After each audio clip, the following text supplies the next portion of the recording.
Uderolal railway station एक क़दीमी railway station है जिन जी लाइन अंग्रेज हुकूमत दौर में विछाई वही हुई ऐं हुन स्टेशन ऑफिस सन 1896 जे ॾहाके में कायम कई वई।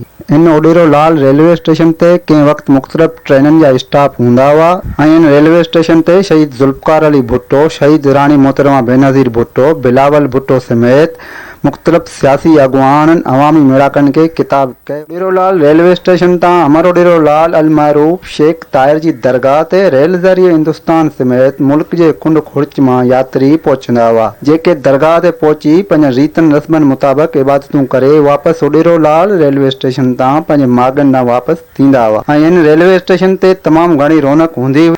पर अॼु ही रेलवे स्टेशन ट्रेननि जा स्टाफ ख़त्म थियण बैदि वीरान बणियल आहे। हिते हिकिड़ो धिको हूंदो हो, उन में रोज़ानी 20 खां 25 गाॾा भरबा हुआ काठ जा, जेके कराची वेंदा हुआ। काठ कराची वेंदो हो, कोयलो कराची वेंदो हो, छोड़ी जेका हूंदी हुई चकलाला रावलपिंडी वेंदी हुई चमड़ो रंगण जे लाइ। ऐं हिते मुंहिंजो पीउ वालिद साहिबु हाजी रसूल पेश नालो जो हो, उन सां गॾु हाजी इब्राहिम पटेल हितां तरक़ी करे हुन 9 पुट पंहिंजा अमेरिका कैनेडा मोकिले छॾिया। असांजे ज़िले में 4 स्टेशनूं आहिनि, अलानो सांद, पलीजाणी, उडेरोलाल स्टेशन ऐं वहाबशाह। ज़िलो आहे, ज़िले जी हिकिड़ी स्टेशन त आबाद रहणु खपे न।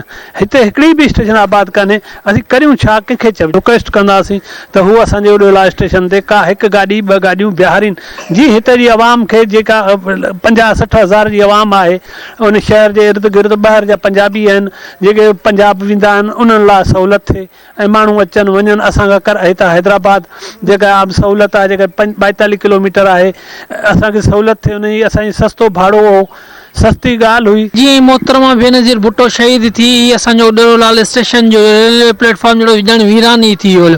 असांजे तक़रीबन 5-6 लुंडो बीहंदो, मेराण बीहंदो, फरीद बीहंदो, 4-5 गाॾियूं शाहरुख ने आलम बीहंदियूं, 5-6 गाॾियूं असांजे बीहंदियूं हुयूं, जेके वक़्तनि हुयूं। उडेरोलाल स्टेशन बिज़नेस जो हब आहे। हिते पुराणो कोयले जो गुदाम, पुराणा हिते जेके असां तव्हां भले तव्हां विज़िट करे ॾिसो, इहे एतिरा असांजे सेंटर हुआ जेके असांजे रेलवे ट्रेनूं बंदि थियण जे करे ई असांजा रेलवे बंदि करण जे करे असांजा स्टाफ ई तबाह कया विया। सस्ताई आहे, सहूलियत आहे, सहूलियत सां माण्हू लाइ। हाणे तव्हां गाॾियुनि में गाॾियूं मिलनि कोन्हे, वञे त 200-250 रुपया किराया भरनि पिया, हिते ग़रीब माण्हू सस्ती में अची वञे। असांखे तमामु तकलीफ़ आहे टंडो आदम हैदराबाद वञण लाइ। कुझु माइट नवाज़शाह में आहिनि, टंडो मोहम्मद खान में आहिनि, बी ट्रैफिक भी इन गाड़ी का तमाम किराया महंगा। यहाँ पर तकरीबन लाखों की आबादी इस इलाके में, ये कई यूनियन काउंसिलों को ये स्टेशन टच कर रहा है और यहाँ तकरीबन पंजाबी आराई बिरादरी बैठे हुए, हमारी राजपूत बिरादरी और दूसरे हैं जिनके अक्सर रिश्तेदार पंजाब में बहावलपुर, उकाड़ा, मुल्तान है, जो यहाँ से वहाँ के लिए सफ़र करते थे।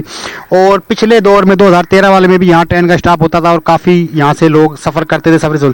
और उसके बाद हमारे यहाँ जो हमारे दूसरे भाई बैठे हैं, किसी के सखर में रिश्तेदार हैं, किसी के पटीजन में है, किसी के मेरापुर में है, मीरपुर माथेलो में है, ऐसे और कराची की साइड भी काफ़ी रिश्तेदार थे। तो ये एक मेन स्टेशन है और ये सफरी सहूलतें आवाम के लिए नापैद हो गई है। आला हकाम से मुतालबा करते हैं कि यहाँ फिल फोर 1 या 2 ट्रेन का स्टाफ किया जाए और उसके अलावा उसका बुकिंग कोटा भी रखा जाए।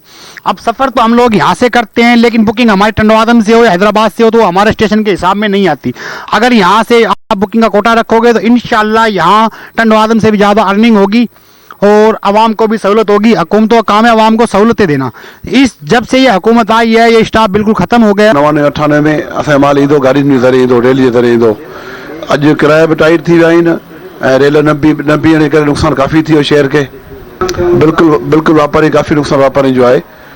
उहा आवाम खे महांगाई उन असरु आवाम खे पवंदो।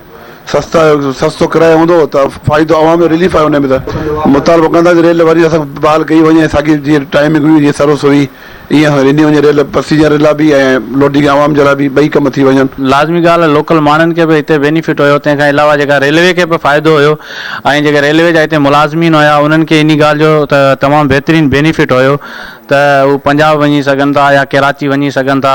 ऐं हींअर त जेका आहे का स्टाफ न आहे त इन जी वजह सां ॾाढी तकलीफ़ आहे माण्हुनि खे। ज़रूरत उन ॻाल्हि जी आहे त उडेरोलाल रेलवे स्टेशन तां जिन रेलगाॾियुनि जा स्टाफ ख़त्म कया विया आहिनि, वफ़ाक़ी हुकूमत खे घुर्जे त उन्हनि रेलनि जो स्टाफ जल्द बहाल करे जीअं हितां जे रहवासियुनि खे सस्ती सफ़री सहूलियत सां रोज़गार पिणु थी सघे। कैमरामैन जुमाकान सावाल सां गॾु फज़ल बलोच, धरती टीवी न्यूज़।